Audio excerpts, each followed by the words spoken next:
she and her husband caught that thing. You can do the dimensional kind of thing there. We know how tall she was. I interacted with her personally. Her son was a very close friend of my son. So, okay, that's how I sort of got the connection to begin with. But, you take the picture and you say, okay, well, we know exactly how tall she is. So we'll apply that to the length of the fish. And lo and behold, yeah, everything they assumed about that fish is probably true. And I think that's the biggest steelhead that's ever been formally acknowledged.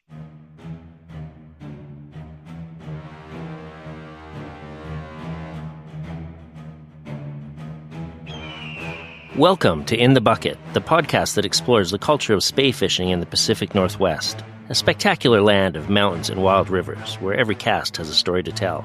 I'm your host, Brian Niska. Thank you for joining us. I'm super excited to bring you a special episode of our show today with three highly regarded fisheries biologists in Brian Morrison, Bob Hooton, and John McMillan. Each of these guys also happens to be a passionate steelhead fly angler, so I'm looking forward to talking fish and fishing. Let's get into it. Right on, guys. Well, this is a show I'm really excited about. I've got three actual experts for you guys today. I'm joined by Brian Morrison, John McMillan, and Bob Hooton. Brian, why don't you tell the listeners a little bit about yourself? Thanks, Brian. I'm a fisheries biologist based out of Ontario. I've worked as a fisheries biologist for about 25 years, primarily working on river and stream ecology and salmonid ecology across the Ontario side of the Great Lakes, and occasionally make some forays out to the West Coast to play with salmonids out there. Yeah, thanks, Brian. This is John McMillan. And yeah, like Brian Morrison, I'm a fish biologist, a research scientist. I live up on the Olympic Peninsula in Washington State. So basically on the bow of the lower 48, right? If it looks like a big ship. Love living up here. I've spent most of my life studying all kinds of salmon and trout and char, but really the one that I've spent most of my life focused on are steelhead. That's the fish that I love to do research on. It's the fish that I love to fish for. It's the reason I live up here on the Olympic Peninsula. I love doing research. I've been working on the Elwha Dam removal project, but I've also worked in places like the Columbia River Basin and even dipped my toe into a number of hatchery projects. So, I love all types of science and I love angling. So thanks for having me, Brian. Okay, Brian, Bob Hooton here. Thanks for the opportunity.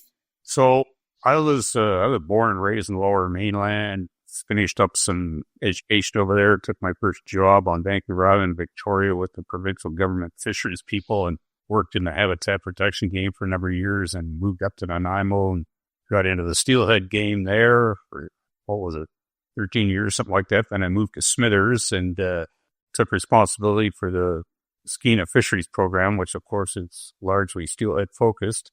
Spent about another 13 years there, moved back to Vancouver Island and finished out a career there in 2008 as in charge of the fish and wildlife sector, the region.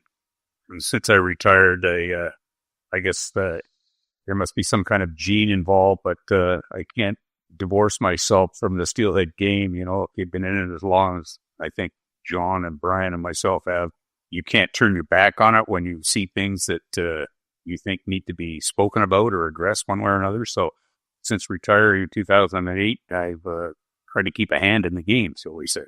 Yeah, from my experience, Bob, you're still putting the hours in. I don't know if you know what it is to work less than 40 hours a week on this. Can we very quickly talk about the books? Because especially the first one, I think for anybody who's interested in steelhead, specifically BC steelhead, and very specifically Skeena steelhead, it should be required reading. Basically, when you get your steelhead license, you should have to go through this.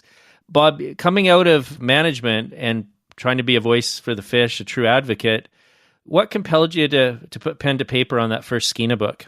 Well, I think the experience of being there and having observed the trajectory, shall we say, the management trajectory in that part of the world, it just struck me that some of that needed to be recorded.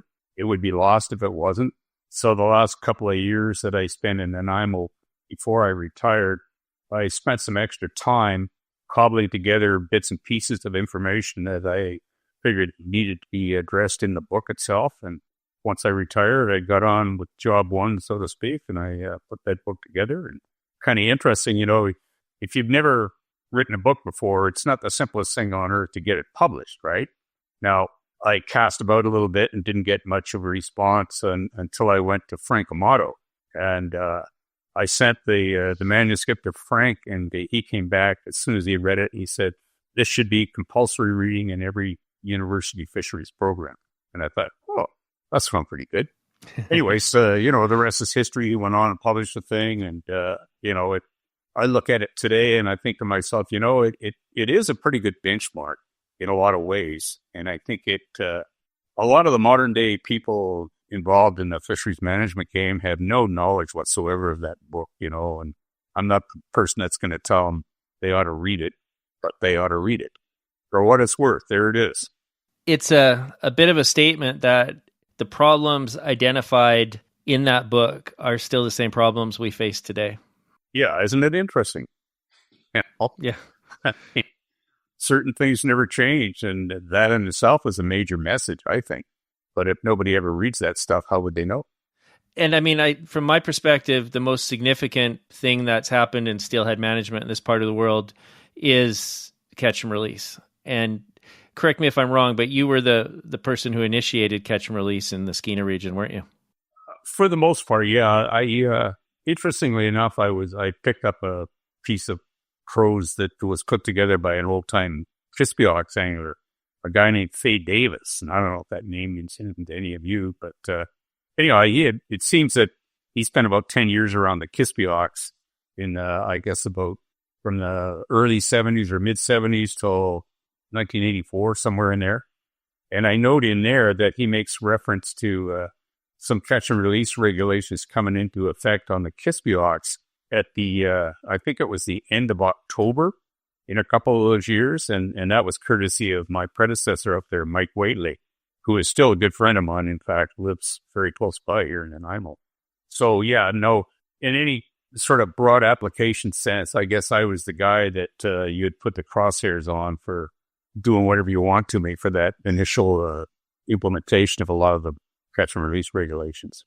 Nowadays, and we're talking what? I think that was the late 80s, wasn't it? Yeah, it was sort of a sequential thing. And the reason it's hard to track is because in the early going, it was done by what they call a director's order. And so if you go to the actual regulations, you don't pick that up in the regulations themselves. If you look at the history of regulations, those in-season director's orders don't appear there. But that's where it started, I guess, in 1990, 91, 92, 93. The 1, 2, and 3 were very, very weak years for Skeena steelhead. And that's where the catch and release implementation really took hold. So by 1993, it was basically full-on catch and release, and it was in the regulations for everybody to see in advance of the season. And, myself, I was born in 73, so I pretty much have only known catch and release when it comes to wild steelhead fishing.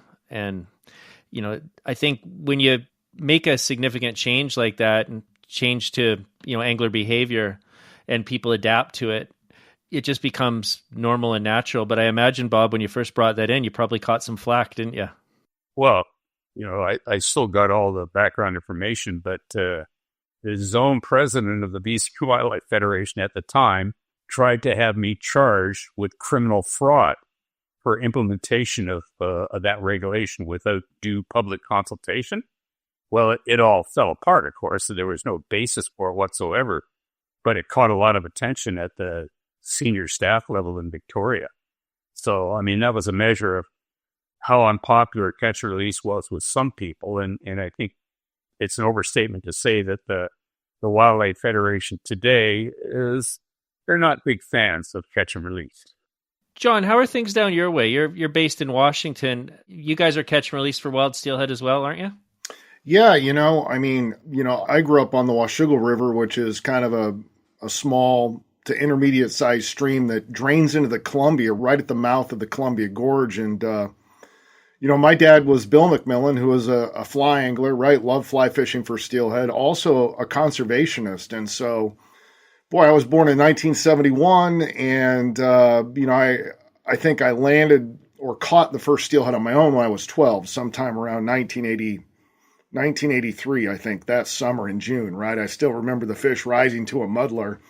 and being so excited and then landing the fish. But it was a couple years later, a year or two later, when we got wild steelhead catch and release, right? And so my dad was friends with Bob and Steve Pettit, and then these were kind of the three people who implemented broadly these or influenced these catch and release regulations. Pettit in Idaho, Bob up in BC, and my dad down on the Washougal and a few other streams in the Columbia. And like Bob said, it was so controversial, right? I remember going to the little rural school that I went to, which was basically a mill town, and getting in fist fights with people who had been my friend before, right? And this stunk, right? Because and it was just basically retaliation because people didn't like this shift away from being able to kill steelhead. So the short story is, Brian, like you, I grew up not knowing much else other than catch and release, right? All my formative years, everything was release. But I live on the OP now, and I think broadly, as we all know, people who love steelhead, they've really struggled around a lot of the North Pacific, specifically like from the Columbia northward, right up through BC the past several years. We had that heat dome several years back where there was a bunch of warm water in the North Pacific, and I think a lot of the steelhead populations have struggled because of that, or at least that's one of the factors scientists commonly point to.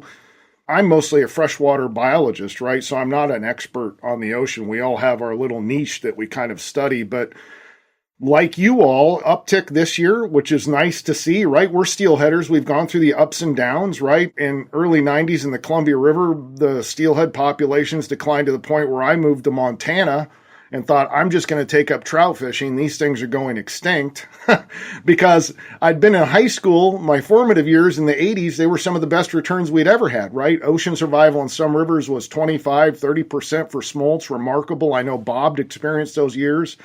I remember fishing a few places in BC in those years and was just spoiled to death by how many fish there were. And then, of course, just lots of rivers were open and there weren't as many anglers, right? So you had far more opportunities to be on the river alone. I think all that's changed, right? Places have closed down. In the lower 48 where I'm at, we've had a lot of loss of opportunity, especially in places like Puget Sound that were once real traditional, long-standing steelhead fisheries. Once those closed down, it resulted in more crowding on the Olympic Peninsula where I live. And so this, steelhead are kind of the flavor du jour, right? People really love them. I grew up as a kid and steelheading was not that popular. Most people wanted to catch a Chinook salmon or a coho salmon. That was kind of the favorite pastime. So our runs have struggled like a lot of places, but last year we experienced an uptick, and I expect another uptick this year in the populations. It appears that ocean conditions have improved for steelhead, and the last few years we've had better conditions, during the spring months for these smolts to outmigrate. I often look back to the really poor runs we had, and I can't remember all of those years, but we had a number of really dry summers, right, through the mid 2010s through the early 2020s, and we had a number of our critical rearing streams that are important for steelhead. They just went dry for really long sections, and I think I remember seeing pictures up on the Skeena, right, of even major side channels going dry and lots of fish dying, and so it's kind of an interesting time. I expect that with whatever is playing out, we're seeing some pretty large swings in these conditions, but it is heartening. These are really resilient animal, and so it's good to see an uptick. Although for those of us who are old enough to have lived through the 90s too, it's, these things ebb and flow, right? My biggest concern is how low will the next trough be, and how high will this peak reach? Because my hunch is we're entering a more challenging situation. We'll probably talk about this later. It's not just ocean conditions. We've got lots of pink salmon. We know now more about the steelhead, like you all are learning on the Skeena, how many of these fish are being harvested, right, in some of the ocean fisheries. And so that's why I think Bob has always set a benchmark. How do we manage fish to ensure that we can have sustainable fisheries that last not only our lifetime, but for the next generation? So like your kids, Brian, how do we ensure that they get to steelhead fish? Well, I suppose there's always the Great Lakes. You guys don't have these challenges, do you, Brian? No, we come from a very different world. I guess for much of the angling community, the Great Lakes offer a bit of a mishmash of perspectives on our salmonids, where a lot of people get mired in the active debate about whether we actually have steelhead or just glorified rainbow trout. But at the root of it, we have naturally reproducing populations across the Ontario shoreline of the Great Lakes that are exceptionally productive. So we see abundances that the people on the West Coast can only kind of fathom about these days. And again, not just steelhead, but all of our salmonids, which are naturalized. So Chinook, coho, pinks, brown trout, and rainbow trout, steelhead. And kind of a different suite of stressors. So things like catch and release are pretty rare on our migratory salmonid rivers in Ontario. And we do see kind of fairly high levels of harvest on populations, but the kind of latent productivity of the geology of where a lot of these fish are being produced from seems to offset that, at least for the time being.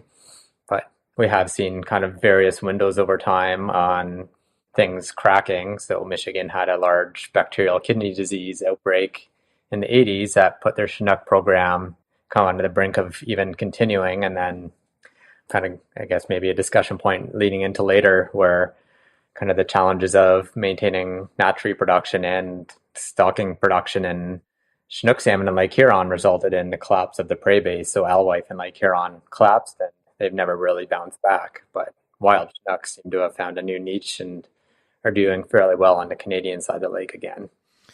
So Brian, I guess we should get this out of the way right now. Are they steelhead or are they lake run rainbows? They're on Cricus micus, as the biologist in me says. So we call them steelhead.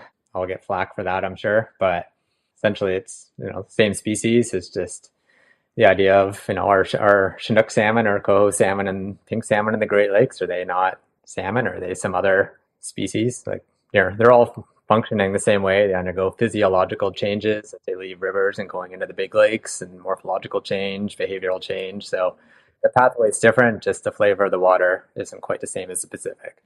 One of the key differences is that you guys get repeat spawners that come back many, many times, don't you? Yeah, and that's something I guess only maybe analogous to what has been observed in the science programs coming out of Kamchatka, where in some of our populations we'll see steelhead, 10 plus years old, but they're spawning for, the 7th, 8th time in their life. So we do see fairly high survival, especially females within the populations. So it is something that is a little bit more unique to the Great Lakes and what's common across the North American coast of the Pacific. Yeah, just to add to what Brian's saying, I mean, the origin of the so-called steelhead in the Great Lakes was West Coast steelhead, right? Was it Skamania or hatchery or whatever it is? The original transplants were, bona fide West Coast steelhead. So I don't know why there should really be any debate about whether they are or aren't steelhead. Yeah, we've had a lot of different sources introduced. So I guess the original populations were Upper Sacramento based in the 1800s. And some of those populations kind of naturalized fairly quickly, especially in the upper end of the Great Lakes, so like Lake Superior and maybe parts of Michigan. But we've had kind of a whole suite of other introductions since then. So we've kind of got a bit of a hodgepodge of stuff that's probably been introgressed genetically. But those original genetics are still out in the lakes. And it's a case now, like the genetic work that's been done across the Great Lakes, we can genetically differentiate, again, speaking more to the Ontario side of the Great Lakes, but a Lake Superior steelhead is going to be different than a Lake Ontario steelhead. And even within Lake Superior, you'll see kind of river/regional structuring within the lake. And this has all occurred within about 150 years from original introduction to where we are today. And I think the other point to emphasize about the Great Lakes relative to the Pacific Coast is you really don't have anywhere near the same suite of predators in the Great Lakes, or correct me if I'm wrong, and you don't have commercial fisheries. So, the recruitment tends to be much better than it is on the West Coast here. Yeah, it's kind of a weird scenario. So I'd say the predator side, you're right, Bob.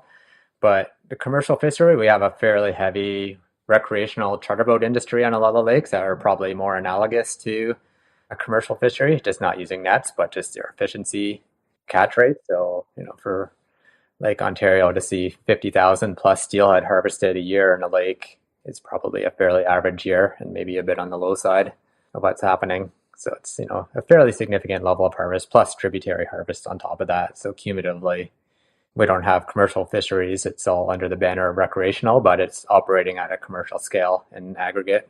Important point.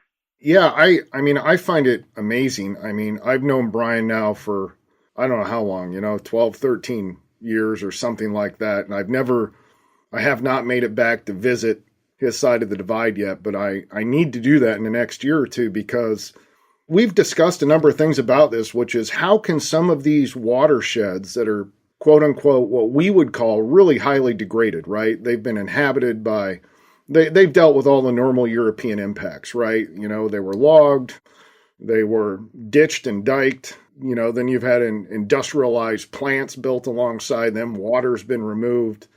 And you look at some of the photos and videos of these streams, you're like, how are they producing this many fish? And Bob is right? They swim out to a lake. They don't go out to the ocean. So they don't deal with the same suite of predators that we have. In fact, I'm just not aware of what, if any, predators they're dealing with. I'll defer to Brian after I finish here on that end. What strikes me is the number of adults that return is astonishing to see. And to be clear here, I'm talking about the places where you have naturalized populations that are not being influenced by hatchery fish, right? Hatchery fish were released. Those populations kind of took off on their own, and they're now basically what we would call wild, naturalized populations, similar to the steelhead that we have down in Argentina and the chinook that we have in Chile and Argentina, right? They're naturalized fish.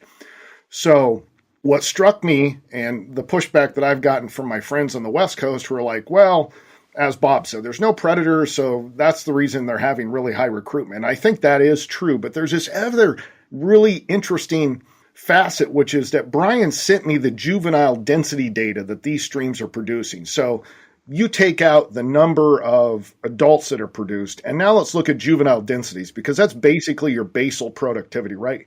How many juveniles per meter can these streams produce in what we would call a highly industrialized, altered state? And I was shocked. We're talking, I'll defer to Brian again, but seeing a fish per meter wasn't that uncommon in the data that I was looking at. And these were juvenile steelhead, right? So to put that in context, and I've snorkeled probably a couple thousand miles of stream, all across Washington and Western Oregon.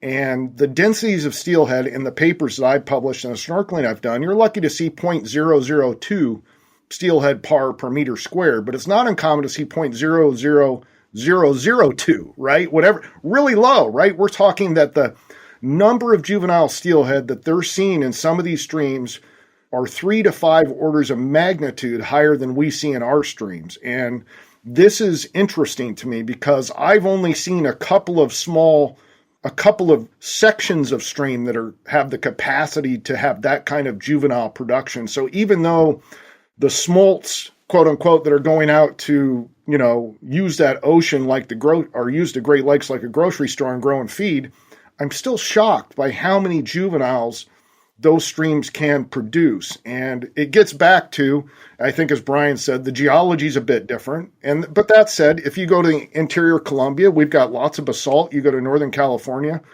lots of basalt, which is a very productive type of geology that increases your conductivity, right? That increases the basal productivity. But I also think that, and everybody else could speak to this who lives in more naturalized rivers, is that those juveniles are also benefiting from the thousands of salmon that return, right? I think a species like steelhead that has an extended freshwater rearing period, those fish really do depend heavily on nutrient subsidies from salmon, eggs, and flesh. And I think, again, if you look to Alaska, that's one reason those streams produce so many large rainbow trout. They don't need to go to the ocean. The ocean comes to them in the form of sockeye and pink and all these other fish. So whatever it is, it's really interesting to me that these streams that are supposedly highly degraded by any standard measure are producing so many juveniles. And I'll leave it there. Just surprised. John, with Alaska, these giant resident rainbows that are basically steelhead sized, people using steelhead sized tackle to fish for them. If these fish have access to the ocean, essentially you're saying there's a set of circumstances where they might change their the way they're living and decide to outmigrate. Is that correct? Yeah. I mean, micas, I think all salmon have flexibility, but species like what we call Iteroparis, species of salmonids. Those are those fish that can repeat spawn, and they generally have a freshwater. They can either mature in freshwater or the ocean, like Atlantic salmon, brown trout, most of the char species, and then micas, right? And then you got Massue salmon. They're all kind of similar.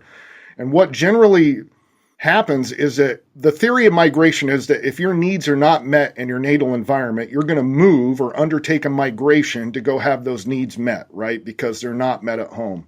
And John Thorpe, who's a scientist that spent a lot of time studying Atlantic salmon and why Atlantic salmon produce what we call precocious male par, these little, 5 to 8 inch fish, right, that are mature. They will go in and breed with the big anadromous females. And his statement, which I really like, is anadromy is a response to freshwater adversity. And I think that's true. And I grew up in a little mill town of 3,000 people.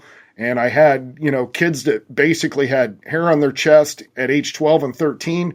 They were the best football players. They hit the home runs, right? They were the best athletes. They got married almost right after high school, right? They had girlfriends, and when they were 12, they were dating 16-year-old girls, right? They had no need to go off to college. Their needs were met in town. They were kind of these dominant males. So I liken it to people like me who matured later and didn't have hair on their chest at age 12. I had to go off to college, right? I had to go. My needs had to be met somewhere else. But basically, the point is that if you have a lot of food in fresh water and you can grow to a size that is large enough to effectively reproduce, you really don't need to take that risky migration to the ocean because I think, as we all know, you're lucky to have 5% survival from smolt to adult. And the survival of these fish in these lake run areas that have lots of nutrients, it's much higher. So, Bob, back, I guess it was probably about 1998, wasn't it, when we had the best returns to the Skeena. What kind of ocean survival percentage were you seeing back then? You can't really say, Brian, because nobody has ever gone the steps necessary to illustrate those sorts of, or answer those sorts of questions. What we saw in 1998, I would say, was the perfect storm in so many ways. There was David Anderson, the Minister of Fisheries of the day, basically shut down the coastal fisheries for coho conservation. So there's very, very limited commercial fishing going on. The numbers, but the size and condition factor, there were a lot of really large steelhead by anyone's standards that year.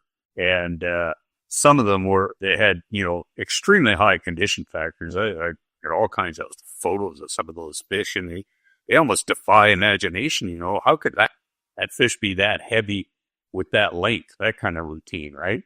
But again, if anybody was on their game, as they probably should have been in years gone by up in that part of the world, your part of the world, there would be a lot more intensive sampling going on, whether it be scale samples or DNA or just simple length-weight relationships, to try and sort of paint a picture as time goes on. But none of that was done then, and you can call me guilty. It was on my watch to a certain extent. But, as some of these questions have become more and more interesting and need to be answered in years since, you keep in mind, how long ago was that? Okay, well, it's a quarter century, and we haven't done anything toward answering any of those basic questions. So, I don't know. I said at the time, I remember comparing notes with Lonnie Waller, who, he was the booking agent for Silver Hilton on the Babine. And we compared notes any number of times that year, and we convinced each other we would never see another year like 1998. And I don't think we have. Nowhere near it. So to go back to 1998, you're in charge in Smithers, you're paying close attention to Tyee, numbers are off the charts. I imagine you're fishing a lot too, right? Oh yeah, every chance I got.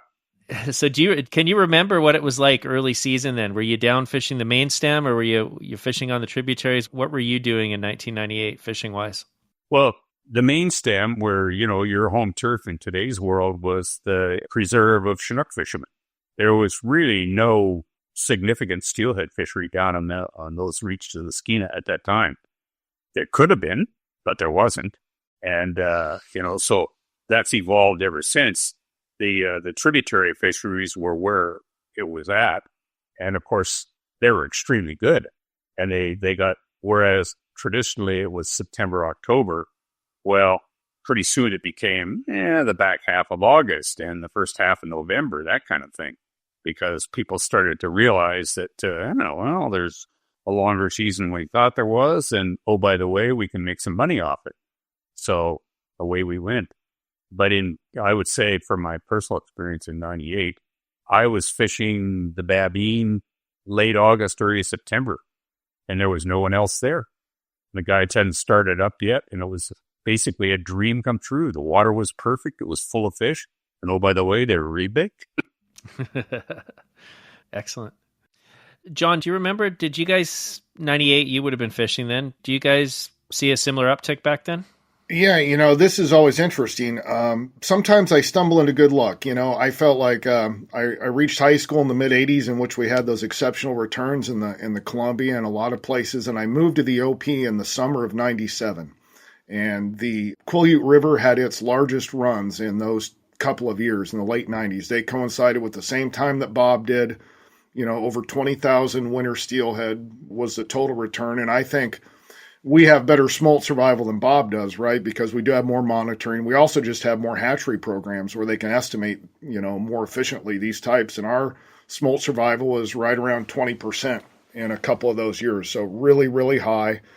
For better or worse, I moved up here with a 10-foot 8-weight to winter steelhead fish, right? That's what I had, just a single hand rod. And because I'd come from Southwest Washington where it wasn't as rainy and the streams were a little smaller, I stuck to my floating line, right? For the first few years up here, I was hardcore. I caught enough fish, but I can't imagine now looking back if I'd had a spay rod and a sink tip like I now fish. So I was a militant singer. People weren't fishing double-handed rods as much. I got my first double-hand rod in 99. It was an old Orvis rod. I really didn't enjoy fishing it that much, So I remember snorkeling through some of the holes and calling my dad on the phone and saying, I just saw like 80 winter steelhead in this pool. I'm shocked there's so many fish. And I was stunned, right? And like Bob, there were not that many anglers. It was just the local guys. Puget Sound was open. It was considered a long drive, 2.5 hours from Seattle to come out there. And those were the days where I was basically trying to be on the water every day, at least for an hour or two, right? I lived in Forks, just a little town. Man, I felt blessed. And so, I've had a number of friends who were really committed to working in places that weren't little towns and not the Olympic Peninsula to make a lot more money than I did. And I didn't make nearly as much money, but I had that decade of amazing opportunity before the place got really too crowded. So those are amazing years. And I still look back at my notes at times and just go, man, that is nuts that there were this many fish in some of these pools.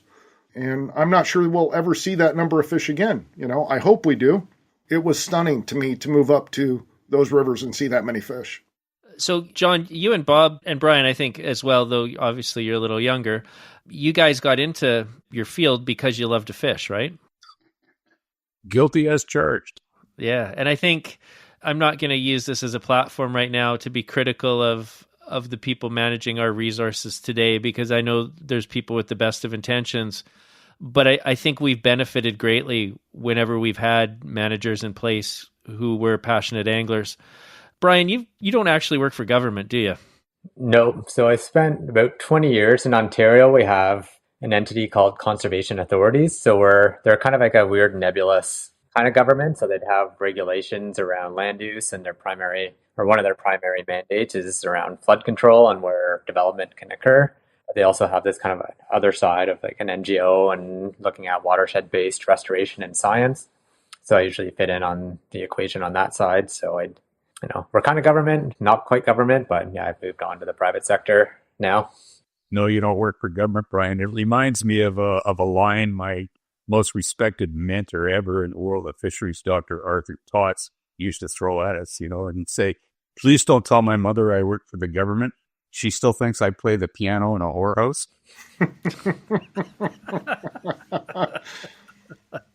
So carry on. I want to go back to Brian's point. You're right. Like, I grew up right on the banks of the river. I could, in winter high water, I could pee out the window of my upper bunk bed out that and hit the river. It was that close. And so as much as I wanted to be in town, which was 10 miles away playing football and baseball with my friends, which I did at times, I just came to love steelhead fishing, and especially on surface flies, right? That was the most exciting thing, was to watch a fish come up and take a surface fly. But by the time I graduated high school, there weren't a lot of fishery jobs, right? And if you wanted to take one, you were pretty much going to work for a government agency. So I wasn't sure that it was exactly what I wanted to do. I also loved birds. I thought about being an ornithologist, but once the populations declined in the early 90s, I graduated high school in 89, that I became increasingly committed to being a fish biologist. I mean, I think that the reason I do it is not only do I love the fish and I'm curious, I want to know more, as you swing a fly for them, or however you fish for them, doesn't matter to me. But as you do that, you're curious, right? How old is this fish? What does it do to get this big, right? Where does it live in fresh water? How many years did it spend in fresh water? Is it, like you said, is a repeat spawner or not? All of these things were fascinating. And the reason I get into this, I work for a conservation group now, and I have mostly worked in conservation for the last 10 years, is that I want to leave something behind. I want other kids to have the opportunities that I have to fish for steelhead. And it made a difference in my life, right? It provided me something that gave me real passion to be alive. And not to say I wouldn't want to live otherwise. Life is amazing. But, being on rivers is really special. And touching these fish is amazing. And so I certainly hope that the work that all of the conservation people do can leave something behind. But that's my goal, right? Is I want to leave something behind for the next generation. There have to be other kids out there that connect with nature, right? That want to be on rivers and see fish, and hopefully they grow up angling. And then hopefully they want to become a scientist or a biologist like, the three of us on here have, or a fishing guide like you, Brian, right? And run a lodge, whatever it is, some way to introduce people to these amazing fish, because we are the advocates for the fish. And without people out there fishing for them and connecting with them, there's not enough people that are going to advocate for them to sustain them into the future. The balance is tricky though, isn't it? Because, okay, from my end, I've literally put hundreds, maybe thousands, maybe not thousands, but definitely hundreds of new anglers on the water in my career. Taught people how to cast a spey rod for the first time, netted their first steelhead.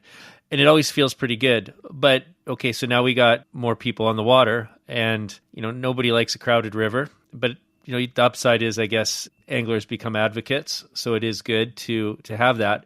But the whole thing only works if you have management that understands, what the demands of these anglers are, what their patterns of movement are, how they fish, when they fish. And this is where, to me, it's such a huge advantage to have managers in place like you or Bob, who were also out on the river with the actual, let's call them the end users, if you will, the customers, the people buying the licenses and the people fishing. And Brian, you and I have talked quite a bit. I've never fished the Great Lakes, but I'm always fascinated by it because I've seen the pictures. A huge amount of fish, huge amount of anglers, large population base. How does everyone get along? You got so many gear anglers out there. Fly anglers are fishing below them. Gear anglers are fishing in front of them. How do you guys avoid fisticuffs on the river?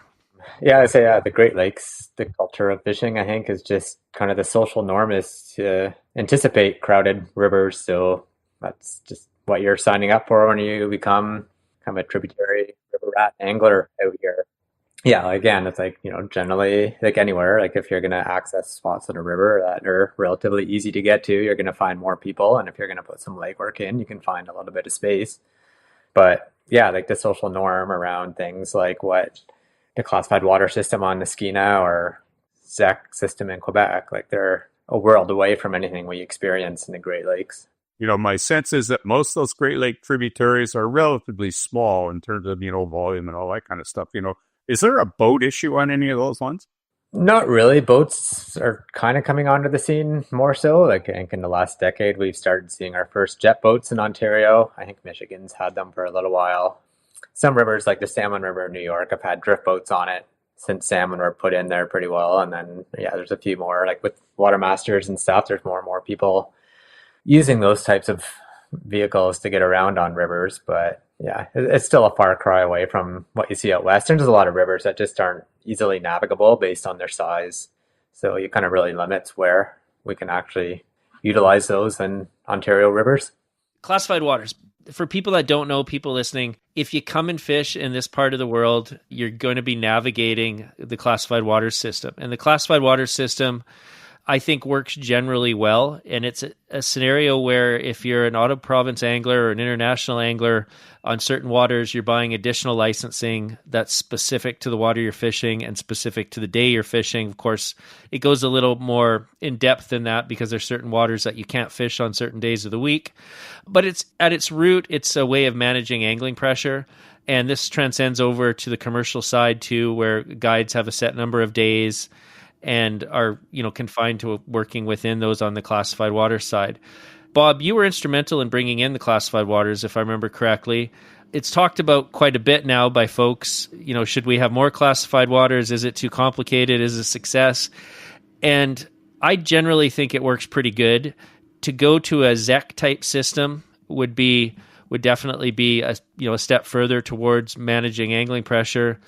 But John, you guys, when it comes to guides down in Washington, you don't really have anything like this, do you?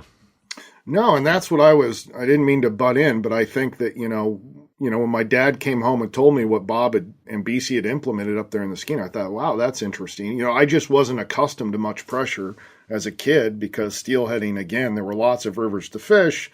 There weren't as many people in Washington State and Oregon. But yeah, now down here where I'm at, we've had a lot of rivers close, right? Populations have crashed, and we really don't have any type of rules or regulations. And so we end up with guides from on the Olympic Peninsula in particular from all over Western states, Utah, Montana, and Idaho, and Wyoming, and California, and Oregon. And I'll admit, for somebody who's lived up here for a long time and is still kind of an orphan I'm not from the Olympic Peninsula, right? I'm from Washington State, but yeah, it can be frustrating to see so many people from other states making a dollar on fish that those of us that live here are trying desperately to conserve. But I also understand, because I think many of us in youth are just so interested in catching a steelhead, right, and being on a river. And I think it does take some time for a person to develop a sense of personal impact on rivers.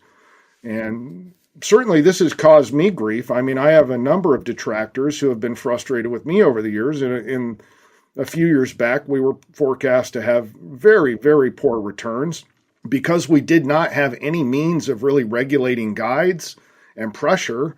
I thought it's not what I wanted personally, but you thought you might as well close it, right? If it's a free-for-all or closure, I don't like those two options. So I've tried to work up here to get what we refer to as guide legislation, right? Which would be some type of limited entry program for guides. And the hope would be that most of the guides would be local, right? And that the people who live here in the area would be the ones that are permitted to operate in the area. And there were a lot of specifics, but it fell apart, and it illustrates just how hard, why the work that Bob did, even though nothing ends up being perfect, why it is so important, because at least there is some regulation in place. And I know Bob and I go back and forth on this. There are strengths that we have down here. We've managed in the poor years to reduce the amount of people that are fishing out of boats, to reduce encounter rates, right? That's a step forward that our agencies have taken.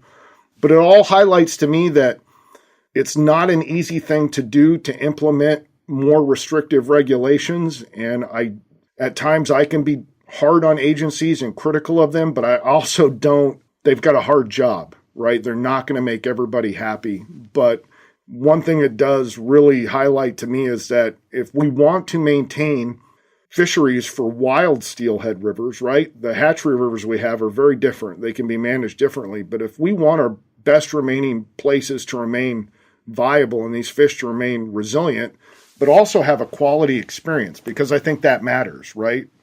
That we're probably going to have to think about modifying the way we manage the fish in the fisheries. Any high thoughts on classified waters at this point?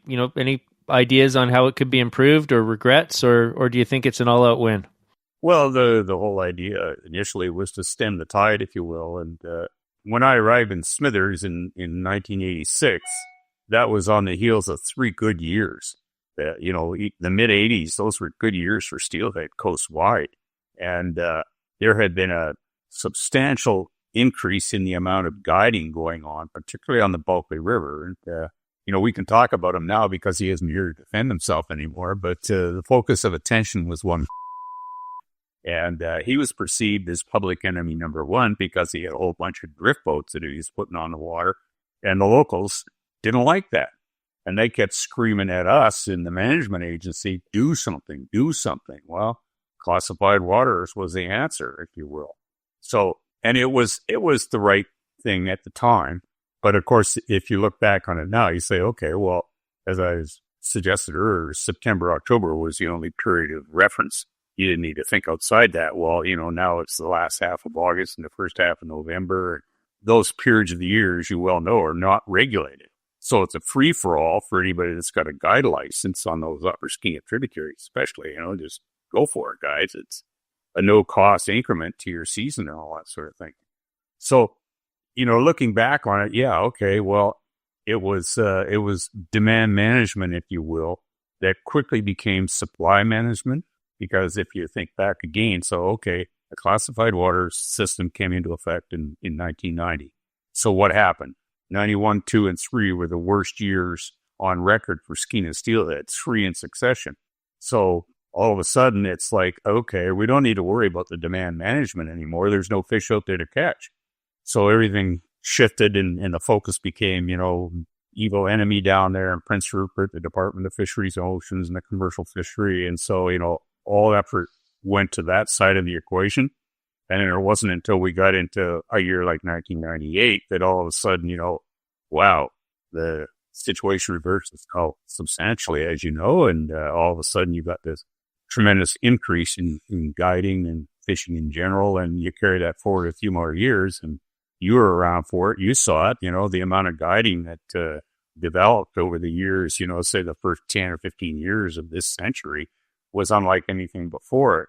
And to John's point about essentially the efficiency of anglers, it's so much greater now than it ever was. And Brian, you must know about that yourself. I mean, yeah, no, we don't fish with barred hooks and lures and hardware the way we did. We substituted fly rods and spay rods and all that kind of stuff. But if you think about, I look at Trey Combs' book, with wild steelhead thing, what was it, 1990 or 91? And you go through the pages of that thing and you can't find a double-handed rod in there anywhere, right? It was a different world. Well, it didn't have to go very much forward beyond that when all of a sudden, everybody's got a double-handed rod and they know how to use it.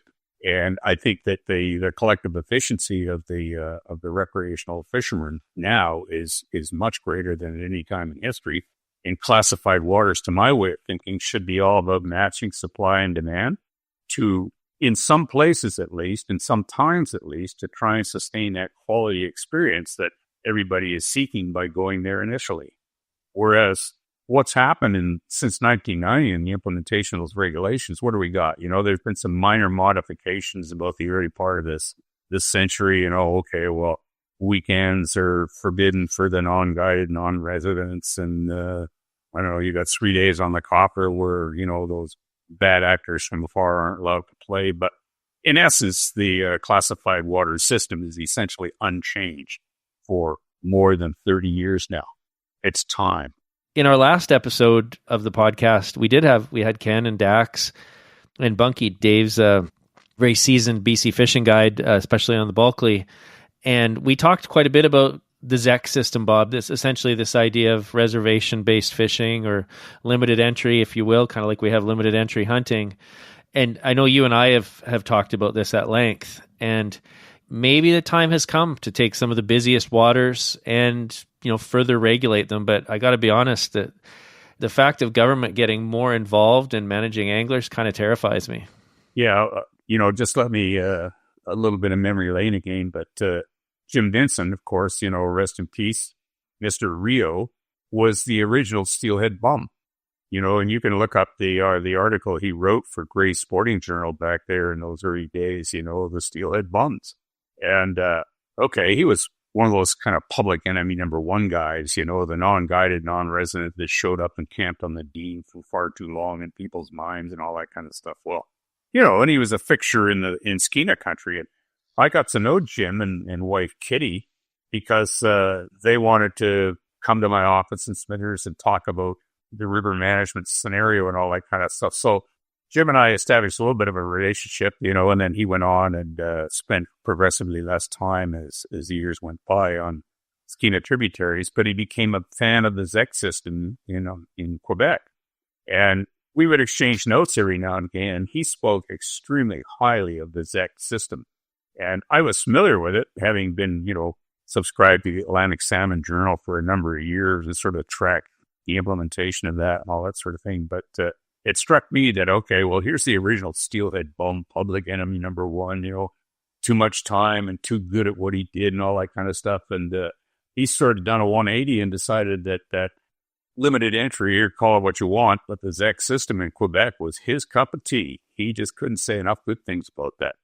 Brian, you guys would never do anything like this out in Ontario, would you? Not anytime in a foreseeable future.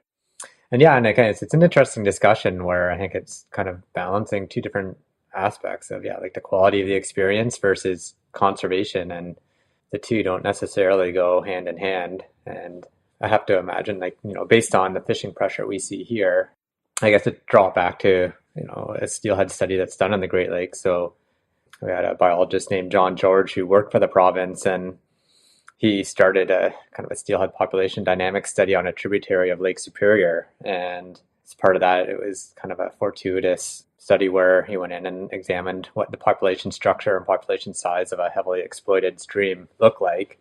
And then the property that most of that public angling access was through changed hands, and the landowner shut down access. So we're able to see how this population responded by removing angling, with the caveat that all the samples were actually caught by people angling. So John had a small team of anglers that would go in the spring. They'd fish for about a month, and there'd be 2 to 3 anglers a day, and they'd catch fish, tag them, collect scale samples, and use all that for their population assessment. This study, what was going to be maybe a short-term study, is now 30 years into it, and it's still continuing. And the idea of, with really low effort, the best years, over half of the estimated population was caught on this stream by just a few anglers. So you think of the total angling pressure is very low, but they're exceptionally efficient at what they do. So the idea that the number of people on a stream, if you kind of forecast that out, there's going to be some sort of catch impact asymptote where once you hit a certain number of anglers,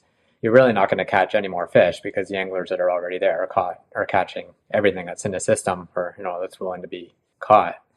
So again, so that kind of, to me, is a little example of that idea of preserving an experience, preserving conservation. The idea of you can have fairly low effort and a fairly large impact, or vice versa. You can have a lot of people and a poor experience, but the actual impact on the population isn't going to be necessarily any greater than a handful of anglers or less on a reach or river.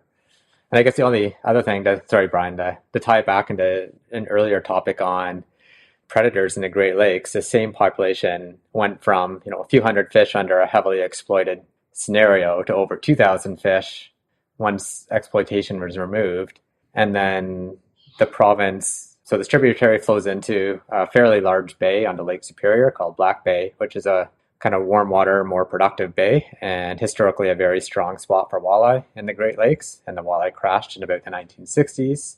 The province wanted to restore walleye, so they started stocking walleye and put a moratorium on all harvest. And concurrent with this, the steelhead population in Portage Creek crashed because of heavy predation by walleye on smolts leaving the system. So the idea, there are different kind of predator-prey dynamics occurring in the Great Lakes. It's not quite the same as the Pacific, but there's very specific life stage predation that can have really strong population level effects that do occur. Do you find, Brian, with your anglers there, the ones that are retaining fish, do they catch their limit and then go home, or do they keep catching and releasing? A bit of both. It's a case, I think legally you're probably supposed to end your day, because if you kill a fish incidentally, then you're now over your limit. But not to say Ontario is maybe the home of, there's some exceptionally talented anglers, and kind of float fishing, I think, is, ground zero for float fishing and steelheading world is Ontario. And they're exceptionally efficient. So the numbers of fish that people catch, for people to hook 30, 40 fish a day here, and cumulatively, there's going to be a fair bit of incidental mortality, be it kind of and/or sublethal effects on our fish. But even if they're not directly harvesting, there's going to be a fair number of impacts just based on the number of fish that get cycled through anglers' hands in a day, a season, a population.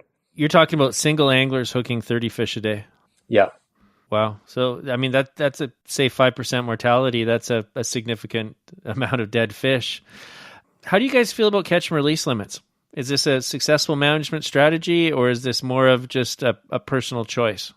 I think they're a necessity, especially here with our high pressure, that, if we have a river that gets a run of 3,000 steelhead, but it has 20,000 angler days on it, and if everybody took their one fish or two fish, like that population would wink out pretty darn quickly. So the idea that the necessity for very restrictive regulations, and Ontario hasn't put in a lot of catch and release sections, but we have put in a few areas where it's a one fish with a minimum size, and the minimum size is kind of put at the very top end of what you'd expect to see for a big fish in that population. So in effect, it's a catch and release regulation, but to the angling world and, certain lobby groups, so we have groups similar to what the BC Wildlife Federation would be, where, their philosophy is very much, you're not fishing if you're not harvesting. It still allows a window for harvest to appease that to some level. Bob and John, what do you guys think? Catch and release limits, are they a path forward, or are they a silly idea? Not a bad idea. It's unenforceable. That's the thing. And, it's a public education kind of routine. And for that reason alone, it's a good thing to do, I suppose. And once again, it comes back to the business of trying to balance supply and demand. But I think that, you can appreciate this probably more than anybody, that, if you're going to the high-end lodge on the Babine River and you're supposed to, one and done or that kind of thing, it's not much of a marketing tool for those places. The expectation around spending all that money per day to fish in those beautiful locations is that you're going to catch more than one fish a day, or that you're going to have some days when you might get multiple fish. So once again, it's education. It's not necessarily regulation.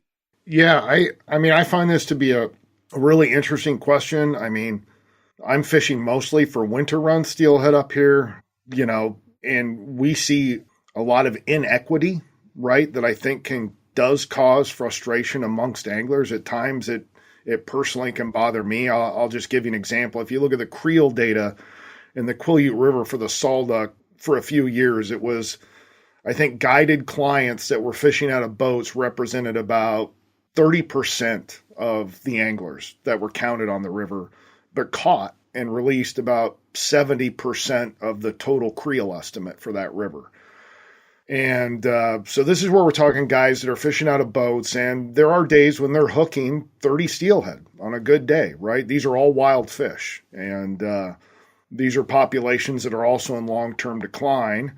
And then alternatively, that's on one extreme, right? They're not hooking 30 fish every day, but 5 to 10 fish days are not uncommon for these folks. And you've got people like myself who swing a fly, right? You go out and if you hook a fish a day, that's kind of a good day. And so this is where we've butted up against, there's a pot of marbles or candies out there, right? And it's Halloween, which is coming up. And some people want to reach in and grab many, many handfuls, and that's what they find to be rewarding, right? And there's other people like myself that it's like more rewarding to get the 1 or 2 fish a day and feel like I really worked for it. I also just enjoy the casting and waiting and swinging. But of course I love a day when I can hook 4 or 5. That's amazing, right? But at the same time, I'm satisfied, right? Hooking a fish a day on average. And so I think this is a challenge for us all. And I think Bob's right. Very difficult to regulate. Education is probably important on this, and just kind of lowering the bar and expectations for anglers in terms of what they expect. If you're going to go to a hatchery river and on a hatchery river, you can kill at most 3, right? And then you're done for the day, right? In some cases, you got to rack your rod and go home. And that was the 3 fish you killed. But if you've hooked 20 wild winter runs in a day, you've killed a couple probably, right? Just from a probability standpoint. And yet you're still allowed to keep fishing. So I'm not sure how to implement it, but I think this is something that in the lower 48, as we've seen rivers close and anglers condense into fewer open spots and the population struggle, and like Bob and Brian both noted, we're just way more efficient now than we used to be. You know, it used to be the guy in a drift boat was fishing a plug, and they would fish in a 5-mile float. They would fish 5 really good runs, right, that were 100 or 200 yards long. And now we've got folks that are fishing with floats, you know, or bobbers and beads, and they can fish every inch of the water that, you know, compared to those guys that fish plugs could, or guys that used to fish bait and bouncing off the bottom, you know, from bank. You were going to lose your gear a lot, right? Those pieces of lead were going to get stuck in between rocks, and then you're going to snap off and have to tie on again. So I just think the efficiency combined with the state of our steelhead and the increased love for steelhead fishing, I think there has to be some kind of change in management, but I think a lot of it's going to have to be driven by education too, where people come to kind of acknowledge that we're in a time of limited resources and we're going to have to treat it as such. But I'm not sure how to get there. You know, I mean, this is something that I try and address with my friends, but you try and reach a broader public and it comes across as preaching to the choir, you know, or trying to be heavy-handed by limiting others' opportunity. So I think there's a diversity of perspectives, and it is sure a tough one to solve.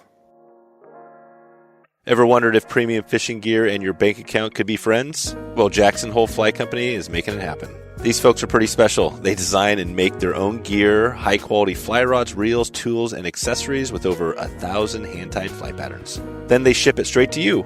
No fancy middleman, no crazy markups, just real good gear at great prices.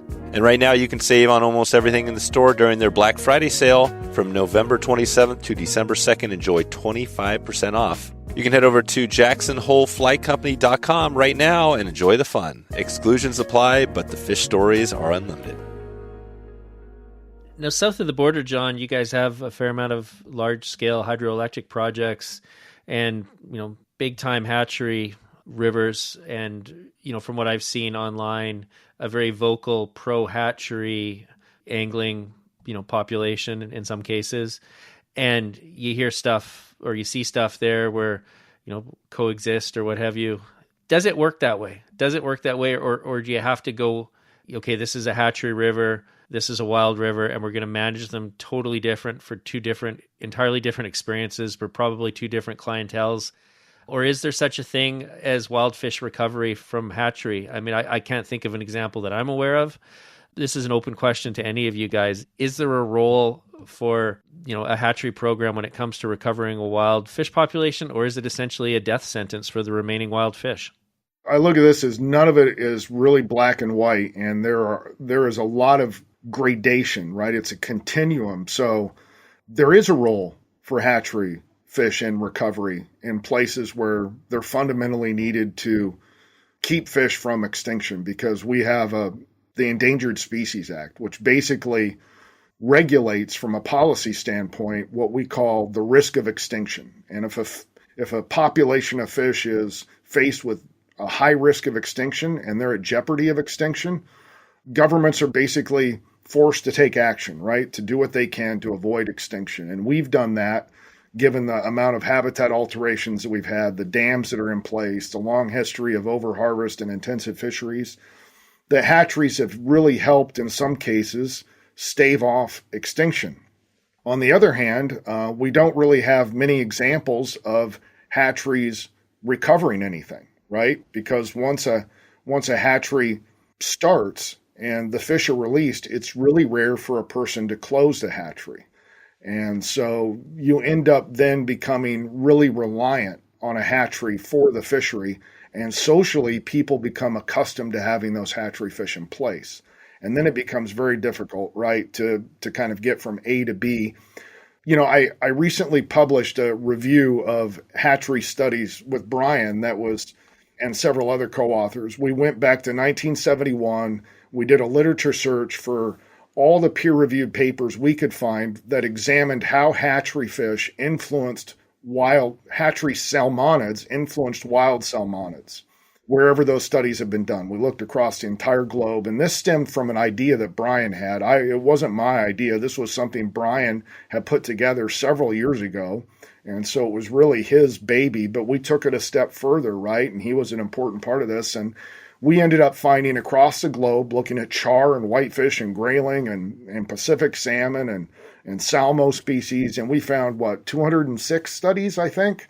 And 83% of those studies reported an adverse impact of hatchery fish on wild fish. And most of those studies focused on what we call production hatcheries, right? Hatcheries that are taking fish, repeating the use of hatchery fish for broodstock. They're generally producing fish for harvest. They're not very concerned about conservation.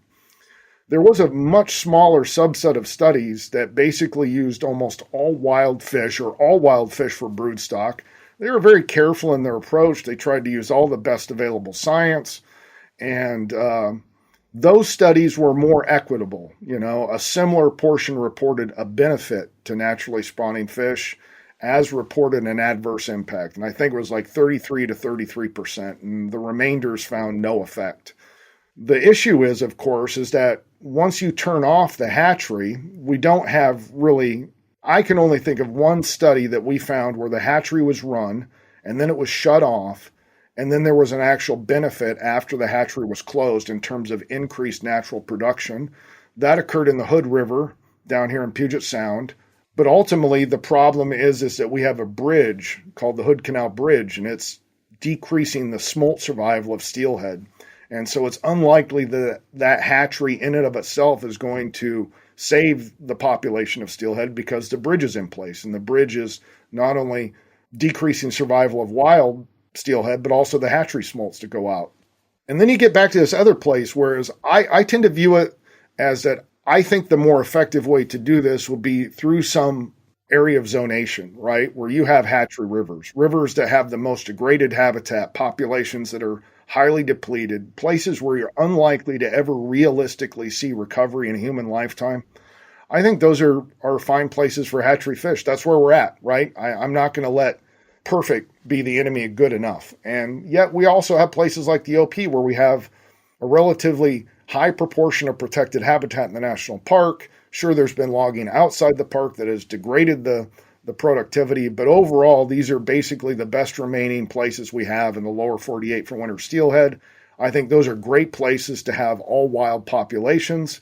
And in some ways, you are catering to different clientele, but I think there is overlap because some people that fish for hatchery fish mostly also enjoy catching wild fish. So I do think some level of zonation is one solution. And then we go back to the question, are there any examples of closing a hatchery and then seeing recovery? And I would point people to Oregon Coast coho, right? There's a really clear example across a very large ESU, which is defined as an evolutionary significant unit, where Oregon Department of Fish and Wildlife first they tried to restore the habitat, normal means, implementing wood, removing dikes and estuaries, things like that. No real signal. They did a number of studies then that found there were strong density-dependent adverse impacts from hatchery fish competing with wild fish. So they greatly reduced hatchery production, closed hatcheries in several rivers, in fact. And once ocean conditions improved, the wild productivity, the wind caught in their sails. And that is probably the one ESU that is closest to being delisted that we have. They're not going to be delisted now, but they've improved. The status of those fish has greatly improved. And it's not just because the hatchery was closed, right? There were other effects, improved ocean survival, reductions in harvest in the ocean. But there was also an intensively studied watershed, the Salmon River. And what they found in that river is after the hatchery was closed, the run timing and spawn timing expanded to what it was before the hatchery was there. And the diversity of the life histories in terms of juveniles improved. And so it's not surprising to see that. But again, I don't think just closing hatcheries in every river is going to get you recovery. But what it does highlight is that hatcheries, again, not surprisingly, can have a wide range of adverse impacts. And if you manage the fish carefully and strategically choose places where wild fish have a chance for recovery, that once survival in the ocean does improve, you can end up with fisheries in place, right? The wild fish can sustain themselves. They are resilient. You don't get to kill wild coho every year on the Oregon coast, but in years when the population is sufficiently abundant, you can still harvest some.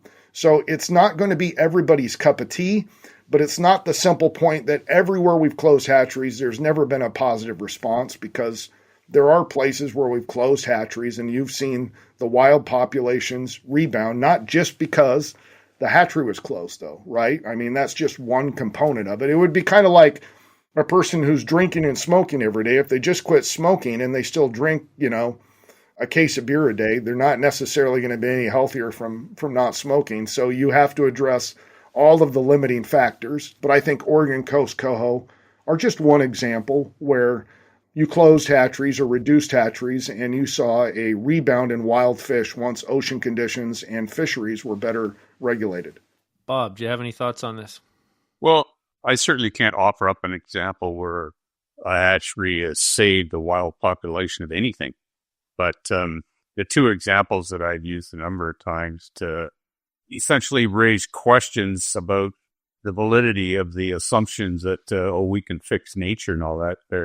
There's two sockeye programs. One of them is on Cultus Lake. I guess, what is it? Is it Sweltzer Creek? I'm not sure, but the creek that flows out of Cultus Lake, 60 miles east of Vancouver, Lower Fraser, and all that kind of stuff. So that's one. And the other one is Saginaw, which is kind of like, I don't know, Powell River area, a little bit more out of sight, out of mind, not subject to the same habitat influences possibly that the Fraser is. But in both those cases, absolutely the best known fish husbandry practices have been involved there from day one. The science community has sort of orchestrated the whole deal, and we're probably 20 years into each one of those programs now. And the idea is to, these are endangered populations, and we're going to jumpstart them with a hatchery, and all will be well afterwards. Well, again, 20 years later, and what we see is that we're replacing what we've stolen from the production to replace the next generation. So it's, there's no more fish.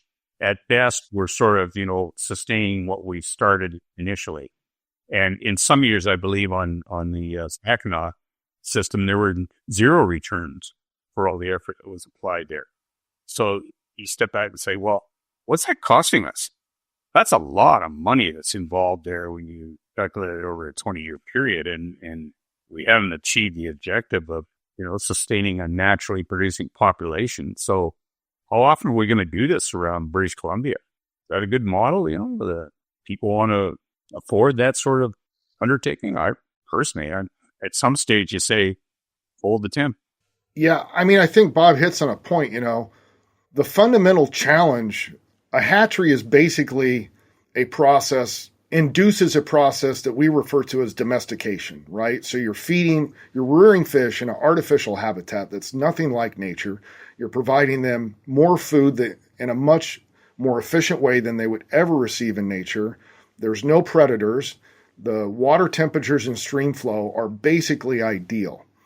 And one of the reasons salmonids overall, even though steelhead are some of the most diverse, all salmonids have diversity. One of the reasons they're so diverse is they are reared and they grow and are selected for in a great range of habitats, right? You have everything from cold glacial rivers with huge floodplains to small, steep, rain-fed rivers that don't really receive much snow at all. And those range in conditions select for a wide range of different life histories. And these life histories are undergirded by differences in metabolism. And so I look at this like a sports team. If you like basketball, a hatchery is going to produce a lot of point guards or a lot of centers, right? But it's not going to produce a range of everything from point guards to centers, right? And I don't watch enough hockey, so I don't know. But if it's a baseball team, a hatchery is going to produce a lot of leadoff hitters or a lot of sluggers or a lot of pitchers or a lot of hitters. It tends to produce a much simpler set of life histories because it's a much simpler environment.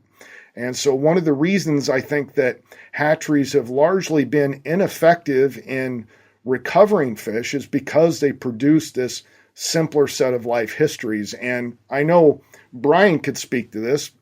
It is an interesting kind of conflation or conundrum in that invasive salmon seem to do really well when we plant them somewhere else, right? We've got big Chinook down in South America. We've got steelhead in South America. We've got micas basically all over the world doing well where they were not native to, including the Great Lakes. And we've got Chinook and coho in the Great Lakes. We're having pink salmon in the Atlantic Ocean. But this is something that happens through invasive species, right? They're new to those environments. They can exploit niches in ways that native fish can't. Here they've got native fish to compete with.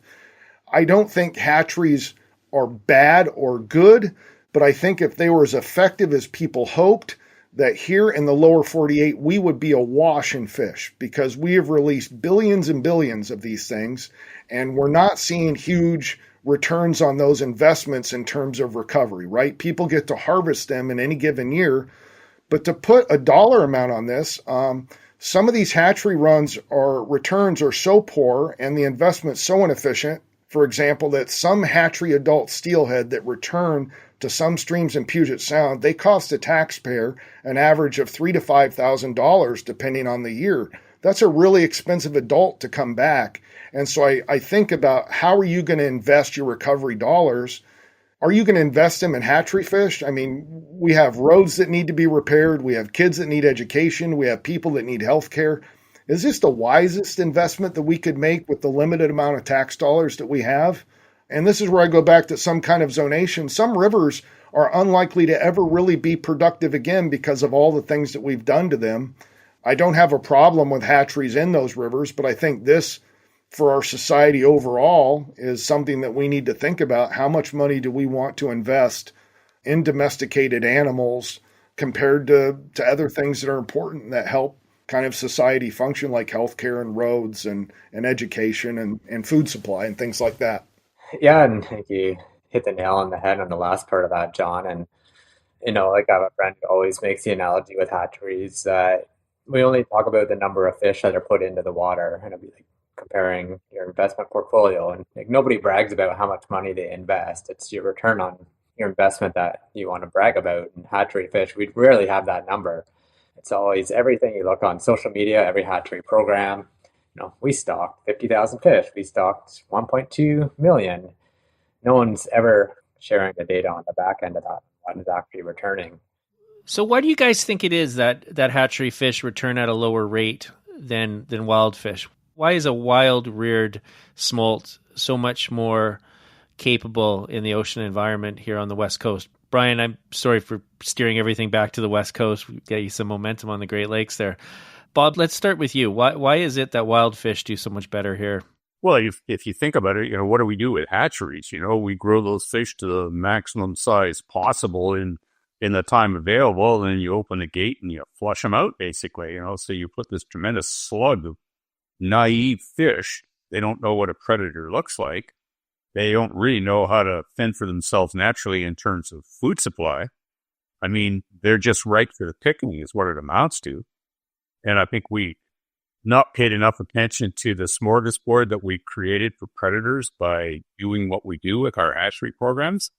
So, like I say, open the gate and out they go. Well, pinnipeds in particular are pretty tuned into that sort of situation now. So you get a bunch of seals living off the mouth of the river, and they can clean up a whole bunch of those hatchery products, naive hatchery products, really, really quickly. So, right off the top, you're reducing their smolt to adult survival very dramatically. And if you think of the wild smolts, well, they don't come out in a slug.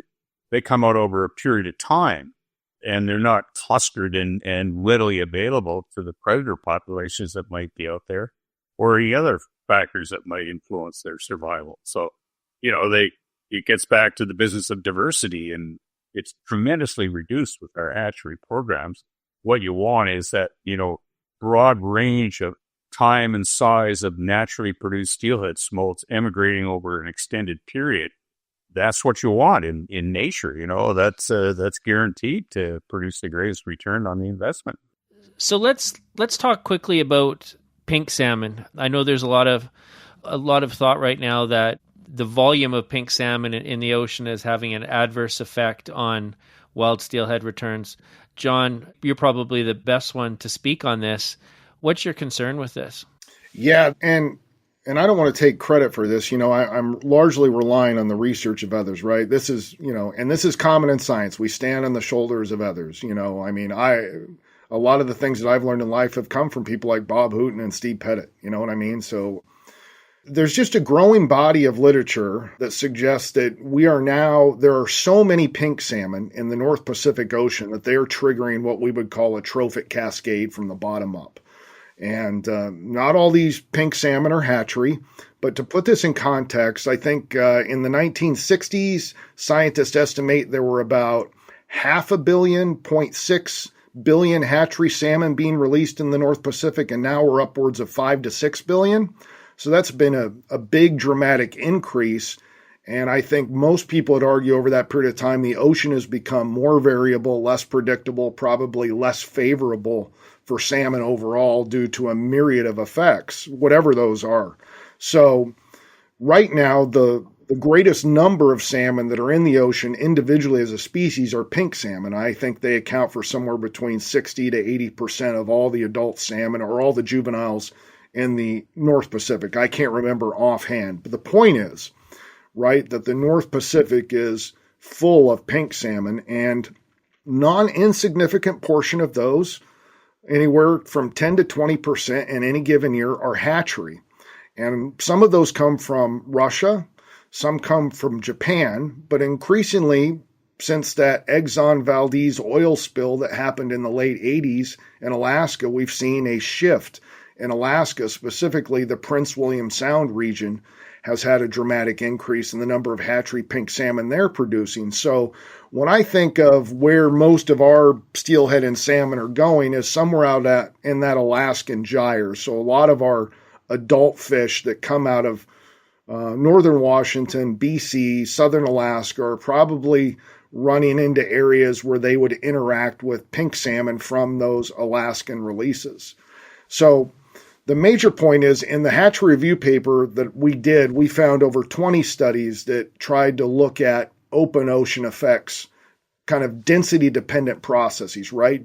In other words, the more pink salmon you saw in the open ocean, the more chum salmon you saw, did you see an adverse relationship? And most of those studies did. I think it was over 60%. And so I'm going to back up here a bit and simplify it. That pink salmon display, they have a relatively rigid life history, right? Kind of a 2-year fixed life history. And so they have these alternating year patterns, odd and even year. And in most cases, odd year pinks are more abundant than even year pinks. And so this is kind of a natural experiment that we can test across the North Pacific, because you have these odd even year patterns in pink salmon. And scientists like Greg Ruggiero and a number of others have published papers showing that growth and survival of various Chinook populations of coho and sockeye, and even steelhead are showing adverse odd even year patterns. So in other words, what we're seeing is that in the years that juveniles go out and interact with those really abundant odd year pink salmon, they tend to not be as productive in terms of growth and survival and ultimately abundance, because now the presumption here from the fish world is that these odd even year correlations are associated with high levels of pink salmon in the North Pacific. That hypothesis is supported by a lot of research on plankton, herring, and seabirds. And so, for example, what they see is that in the years when pink salmon are really abundant, the plankton levels decline dramatically, and the productivity of various seabirds declines dramatically, and the productivity of herring declines dramatically. And so science, biological science is interesting, and it's really difficult to get at causation, right? Correlation does not equal causation. That's a common refrain that we have in biology. But this is different. We have kind of a natural experiment because these pink salmon have these fixed life histories, and we see these odd even year patterns. So basically, the hypothesis is that juvenile pink salmon and adult pink salmon are consuming so much food in the open ocean that is not leaving enough food for all these other salmon species and all these other birds and herring and other fish that take advantage of it. And so they've referred to this as kind of a trophic cascade, right? That they're eating so much, they're consuming such a high level of plankton at the bottom of the food chain that is resulting in not enough food for higher levels of the food chain, And the argument appears to be pretty strong that that is the case because these are long-term data sets, right, over multiple decades. And it doesn't just cover one or two species or one or two populations, and not just fish. It's correlated with everything from plankton to even humpback whales. So there is a growing concern that the North Pacific has so many pink salmon in it that it's reducing the capacity of the ocean to support all of these other species. Let me add just a couple of things there. There's no question about it. The science, indicates very clearly that the Central North Pacific, Gulf of Alaska, overloaded with pink salmon. And I think it's considered the percentage of artificially produced, John, I think is considerably more than you suggested. I think it might be 60%, something like that now. But in any case, there's no question about it that there's a pretty readily observable situation there where the peak abundance of pink salmon in their maturing year results in a net reduction of the food that's available for a variety of other species, not the least of which is steelhead. The problem I have with the sort of the cause and effect thing for steelhead is that there's so many life history combinations for steelhead that, there's some checks and balances that are in there that don't necessarily apply to other species like even a coho. They're 3 years old, or a sockeye, they're 4 years old. Chinook, well, you got more life history variation, but we're doing our best to reduce that as time goes on. So that's the struggle I have in drawing sort of the cause and effect between, say, Skeena steelhead population and what's going on out there in the Central North Pacific. And Bob, Skeena steelhead benefit greatly at times, and I'm thinking of the Bulkley. When you have a big return of pink salmon, and I've experienced this, those returning steelhead will get excited by the eggs and will start feeding like trout on eggs and change their behavior and benefit greatly from the biomass that the pinks are bringing. So I suppose it is a complicated scenario. Yeah, and make no mistake. I mean, I don't know, was it Brian that made the point initially about, the biomass of these spawning populations is, essentially the base of everything that happens thereafter. You got a whole pile of pink salmon or chum salmon or whatever it is that are spawning, dying, decaying, and providing nutrients for multiple generations thereafter. That's good business, You want to do that. But, again, that sort of cause and effect. And, you and I have had this discussion a little bit, but the bit of an anomaly this year was that, this is the even year. And the Skeena doesn't display anywhere near the same pronounced, even odd imbalance that is so common elsewhere. But this year in particular, the Skeena seem to produce relatively large numbers for an even year cycle. And it's a drop in the bucket, literally. It's nothing compared to what's out there in the Central North Pacific. It's just an interesting observation that I made. That's all. First of all, changing ocean conditions, pink salmon seem to benefit from some of the swings in ocean conditions, and steelhead may not benefit from those same swings. So it's not just, I want to be clear that I think overall shifts in ocean productivity probably have a larger impact on how these fish perform. And then I would also argue, like you guys have, that this is always a complex argument, particularly for a fish like steelhead. In the Skagit River, for example, there's been some research indicating that steelhead smolts are larger after experiencing a pink salmon run because of the benefits they get, presumably from the eggs and nutrients. But then at the same time, I have a colleague who's done some work in Hood Canal and found that juvenile steelhead preferred chum salmon eggs over pink salmon eggs. And so this is kind of that fabric of diversity, right, that exists. It's amazing. And there's never one simple solution, right, usually to all of this. And the relationships are complex. Brian, with the Great Lakes, do you guys have the same concerns about too many fish in the sea?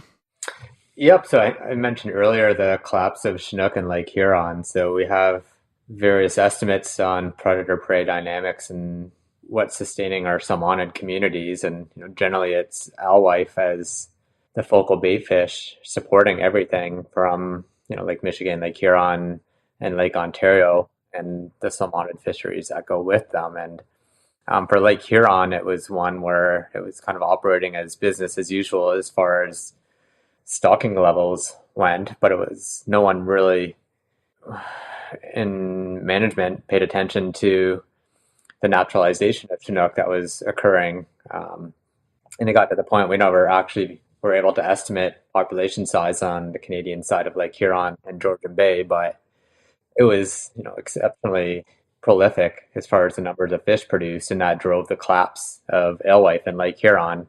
And alewife are still absent. The collapse occurred around 2004, so 20 years on, and that bait fish population is still virtually non-existent for that. But other species like rainbow smelt have moved in a little bit and filled that niche, but that level of productivity has not returned and may never return to what it was prior to collapse. And Lake Ontario at times maybe is riding a bit of that knife edge where as managers are trying to keep their finger on the predator-prey dynamics, but the wild fish production part of it's still not quantified all that well. So the idea is we know there's boatloads of fish being produced, but we don't understand when there's new year classes coming online until they're already into the fishery.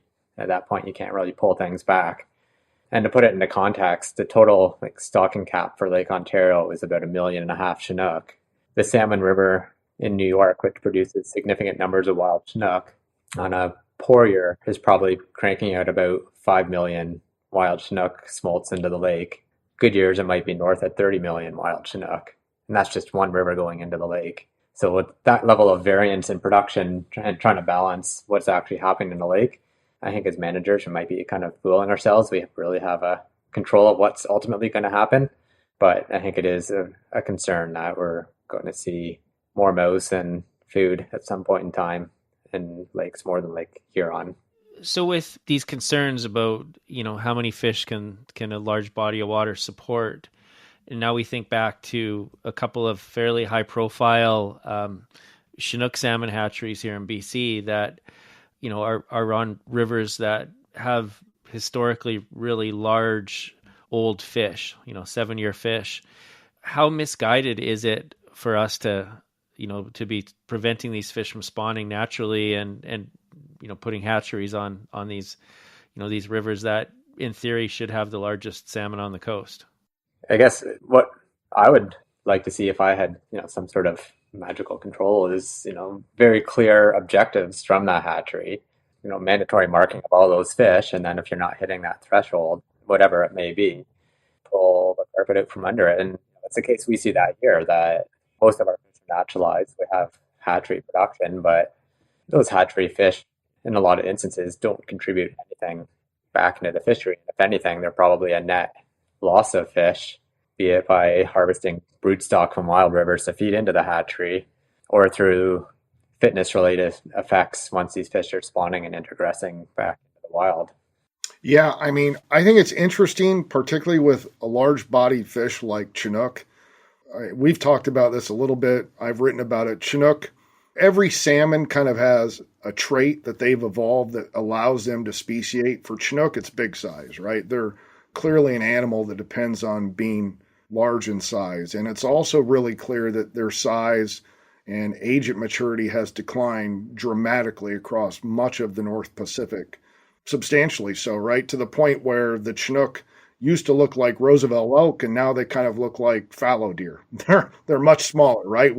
We've turned great blue herons into sandpipers. And the interesting aspect of hatcheries that is pretty common, and we've learned this lesson over an extensive period of hatchery releases in the Columbia River, is that hatcheries tend to produce really big smolts for Chinook salmon, and those large smolts often survive at higher rates, but they come with a trade-off in that they tend to mature at younger ages and smaller sizes. So there is this difficult trade-off where if you want a lot of hatchery Chinook, come down to the Columbia River. We've got piles of them, but they're also quite small in size and younger at age. And so the Columbia is also notorious for producing what we call mini jacks, right? That are just very small, 10 to 12 inch Chinook that kind of move out to the estuary for, a week and then come back. And they're not much larger than some bluegill at times, So, this is amazing. And to some degree, they're all produced naturally too, right? Resident Chinook will even produce little resident males. Wild populations will produce some resident males that are very small. But we've seen a decline in age and size of Chinook salmon, and scientists are trying to figure out how to rectify this problem in hatcheries. And this is what Bob gets back to, as he mentioned. I don't know that we can solve it, right? It's very difficult to solve some of these issues that are related to domestication and food and metabolism. But my hunch is with Chinook, boy, it's really hard to replicate what nature produces and selects for.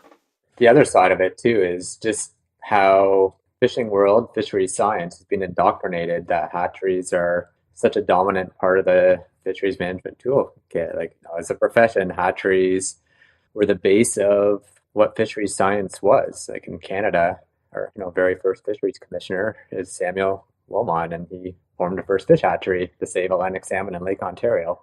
So we have 150 years of indoctrinating people that if you have fisheries woes, you just throw fish at the problem.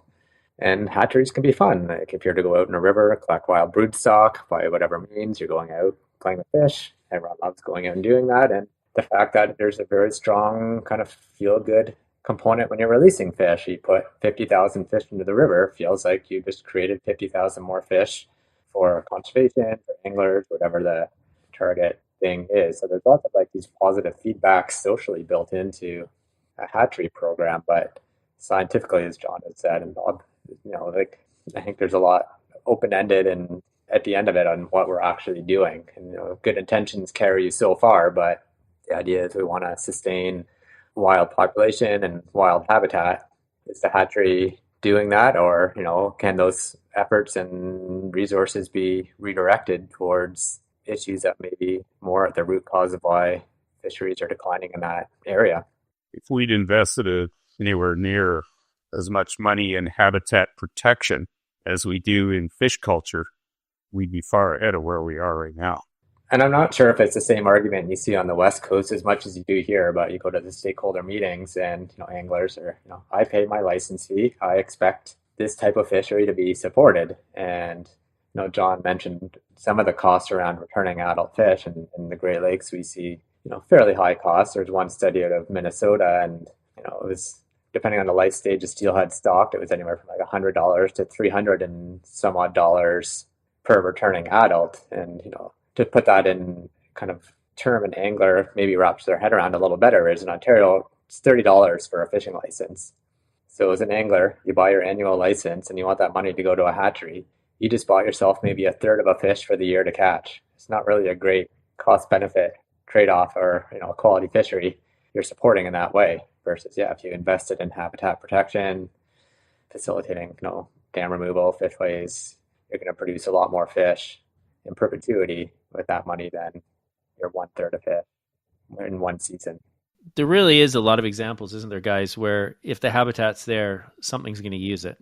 Yeah, I think so. And, when it does come to Chinook, I think, even down here in the lower 48, I don't think I want to be clear, the small size and reduced age is not just because they're hatchery fish. Our wild fish have declined dramatically too. And this does come to deal with really hard questions, which is fisheries like the Southeast Alaska troll fishery take, most of the fish they're catching are from the lower 48. Many of them are ESA listed fish that citizens down here are paying out of their tax money to try and recover.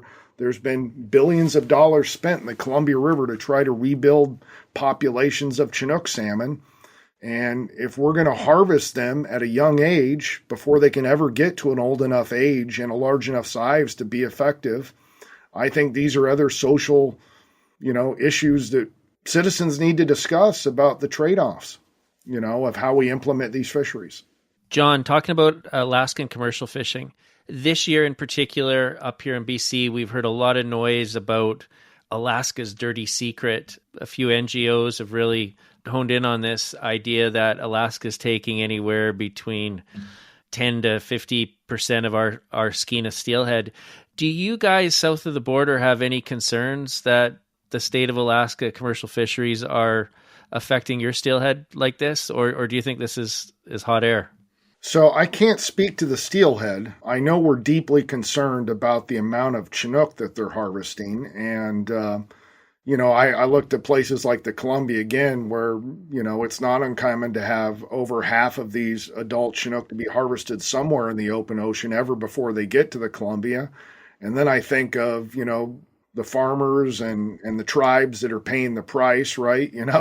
Ultimately wanting to harvest some fish, fishermen too, right? Recreational anglers, and a lot of these fish, substantial numbers are taken in these troll fisheries before they ever return home. So I can't speak to the number of steelhead that are being taken. The best I can tell, we just don't have data on that. The common assumption for a long time had been that steelhead just aren't harvested much in the open ocean. Our steelhead, best that I can tell, don't really spend a lot of time in nearshore areas. So maybe skeena fish, as they return along that Alaskan collar, in the southwest area, are being harvested more than our fish, but I can't speak as much to that. But to me, it is disappointing to have so many Chinook being taken that are ESA listed, and we're all paying deeply out of our tax pocket, right? And experiencing reduced opportunity. And tribes that clearly have sovereign rights to harvest a number of fish aren't getting the returns and the benefits that they might see from their hatchery releases because so many fish are being killed before they can ever get home. I'll just make a couple of observations or comments on that thing. And, absolutely right, John, certainly on the Chinook thing. And again, there's no data with respect to steelhead, and that's the part that bothers me the most. That call it what it is, the whole anti-Alaska thing is a fundraising campaign for the non-government organizations that are promoting it. They're soliciting, public donations to keep them alive to fight that fight, but they've offered up virtually nothing to support their claims of 10 to 50% of skeena-bound steelhead being harvested in District 104 out there in southeast Alaska. Now, because there's nothing else available, I sit there and I do back the envelope calculation to say, if there's one thing that is available from southeast Alaska, it's the time series sockeye collection over the course of or sockeye harvest over the course of the season out there in District 104. Okay, well, I can look at that. And then what other sources of information have we got that might give you some ratios of sockeye to steelhead? Well, there's the Skeena River test fishery, and there's the Nass River fish wheels. And I've gone through that exercise of saying, okay, let's take the sockeye to steelhead ratios in those two data sources, long-term, okay, they got their warts and all that kind of stuff, but at least there's something there that you can kind of hang your hat on. And let's apply that sockeye to steelhead ratio to the reported steelhead catches in southeast Alaska. And guess what? It comes up with way less than the claims that are being made by the people who are out there trying to solicit donations. Okay. And the other thing that goes along with all of that is that there's an ex-heavyweight in the commercial fishing industry that's turned conservationist for the latter half of his career. He made a very formal suggestion in the comments on what they call the Integrated Fisheries Management Plan that DFO produces every year. And his comment was, well, okay, you can't get anything credible out of Alaska. So what we'll do is we'll hire a couple of our own seine vessels from right here in downtown Prince Rupert, and we'll put them out there right along the boundary line between Canada and the U.S. and southeast Alaska, and we'll mirror their fisheries. And we'll look at the ratios, the various species ratios, and the abundance that we're catching and all that. Really good suggestion in my mind. Readily implementable. Did we do anything? No. What have we done instead? Oh, we're spending $2.21 million on a pound trap at the mouth of the Skeena River, which is just a joke. Okay, so why aren't we doing the obvious and trying to pursue some serious data collection out of that around the allegations about, destroying Skeena and Nass River steelhead populations? So, Bob, those are great points. And I think that the more you go down the steelhead rabbit hole, at least in this part of the world, you find out that there's a ton of stuff we just don't know, and we're really reliant on some very old data. And it's kind of disheartening for me when I'm doing, Google searches, trying to find information on stuff, to find out that in a lot of cases, the best work that's been done hasn't been taking place in the last decade or so. A lot of it dates back to your tenure. And it's that curiosity that you guys mentioned that hopefully the people tasked with managing these resources still have.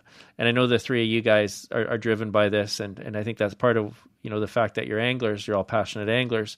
You want to learn more about the fish. So you learn more by fishing, you learn more by science. And I think it's important, the marriage between the two.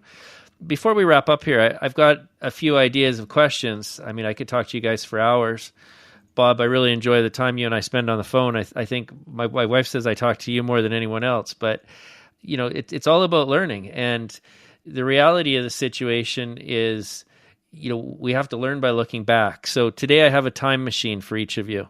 You can go forward if you like, but I imagine you're probably going to want to go back. As an angler, if you could go back in time to any period, when would you want to go? And Bob, I'm going to start with you.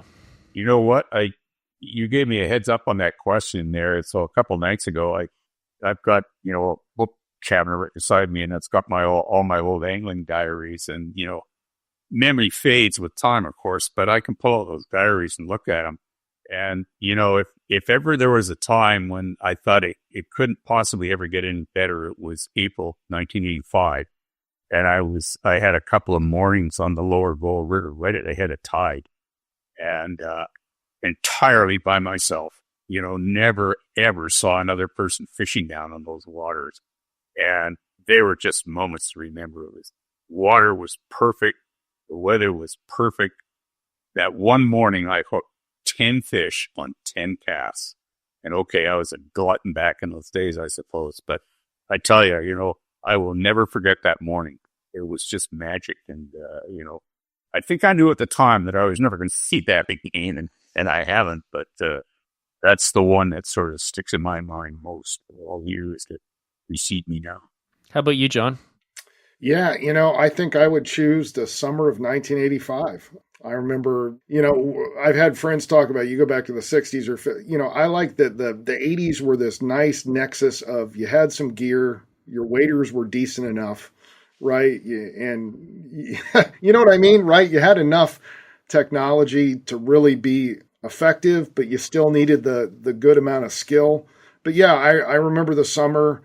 For an unnamed, the fishing behind my house in the Washougal was amazing. My dad and I and mom and sister took a vacation to an unnamed river in British Columbia. We walked out to a pool and saw 300 steelhead and nary another angler around. And the first steelhead that I caught in BC, in fact, the first 10 I caught were all on dead drifted dry flies in the tail out of this pool. As a 13-year-old. And what more could you ask for, right?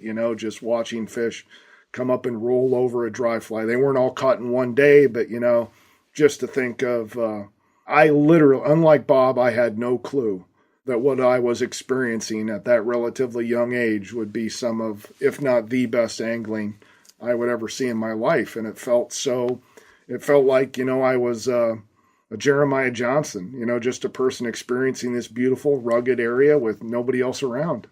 Oh, I'm torn on this one.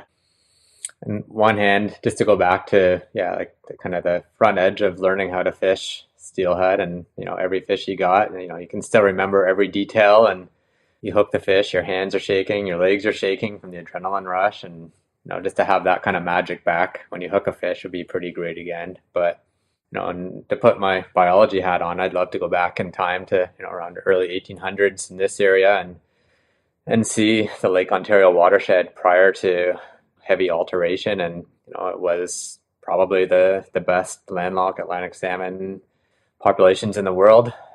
Lake Ontario was a totally different beast back then with salmon, and, there used to be seals in the lake prior to them being eradicated. And, just to experience my backyard with a whole new lens would be pretty special. Are you guys optimistic for the future? My future is always infinitely more in sight than the rest of you. But it's pretty hard to be optimistic. I mean, I think we're fighting, to sustain as much as we can, as long as we can. And if we're intelligent, we'll make some inroads in that respect. But I don't know, I did a blog there a while ago, or at least a piece that I ended up putting on Facebook, and it was, how many cooks in the kitchen.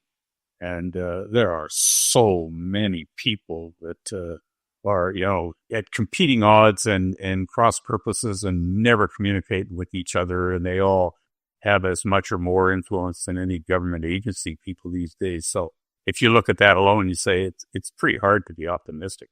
But steelhead are very resilient, let's face it.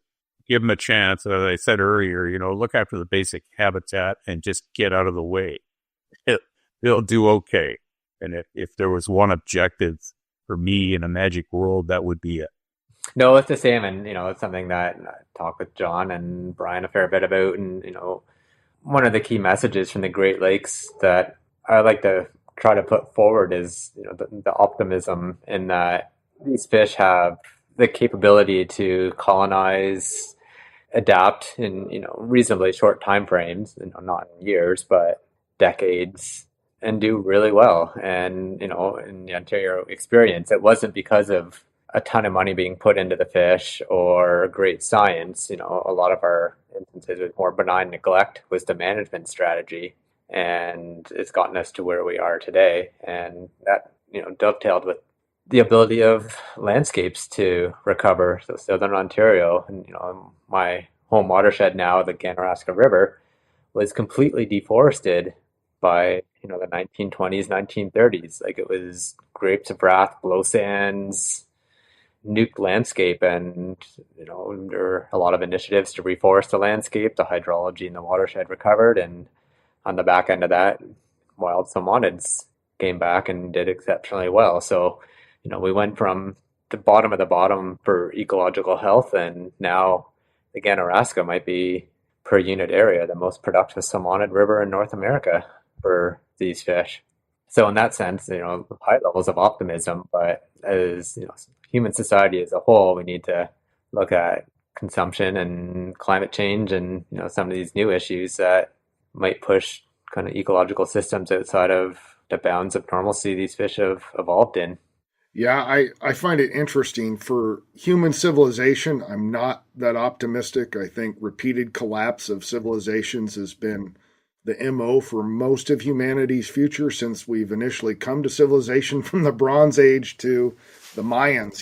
There's law to Egypt. There's just littered history of us kind of overutilizing the resources that we have. But my dad said it once, and I don't know where he got it from or if he came up with it, but nature's resilient, and nature gets to bat last, and so whatever might happen to us as humans, I doubt we go extinct, but we could certainly lose a lot of the luxuries we have because of the degree to which we've stretched the use of natural resources and the pressure that we've put on the planet as a whole. But, it's hard to imagine these fish going extinct. They're remarkably resilient. They've been around for, depending on the species, over 10 million years. And so I'd like to think that, maybe there is a human looking back in 50,000 years and going, boy, it's been a bumpy ride, but here I am about to wade outside and go catch a steelhead. That'd be pretty awesome to think about. And I think, Brian, you hit it on the head, is that we have to be optimists as steelheaders, right? I mean, I was watching the video that Sim's put together with you all, and, I've went weeks, over a month without landing a steelhead and still kept at it, so optimism seems to be an unnatural part of ourselves. And I think Bob Hooton has said it well. We're a glutton for punishment at times to still be in this game, but it's part of who we are. So ultimately, yeah, I've got to believe that nature is resilient enough, and these fish are too, that they're going to outlast most of the obstacles we put in their way.